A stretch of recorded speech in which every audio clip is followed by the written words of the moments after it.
તો રાજકોટના જામકંડોરણામાં સતત બીજા દિવસે મેઘમહેર, ગ્રામ્ય વિસ્તારમાં અંદાજે 3 ઇંચ વરસાદ ખાબક્યો। વાવણી લાયક વરસાદથી ખેડૂતોમાં ખુશીની માહોલ છે।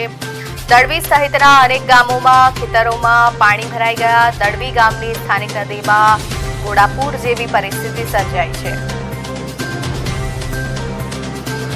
તો મહત્વના સમાચાર, રાજકોટના જામકંડોરણામાં ભારે વરસાદની પરિસ્થિતિ છે। વાવણી લાયક વરસાદથી ખેડૂતોમાં ખુશીનો માહોલ છે। દ્રશ્યોમાં જોઈ શકાય છે કે ઘોડાપૂર આવ્યા હોય તે પ્રકારની પરિસ્થિતિનું નિર્માણ થયું છે, પરંતુ ખેડૂતો વરસાદની રાહ જોઈ રહ્યા હતા, તેથી ખેડૂતોમાં ખુશીનો માહોલ છે।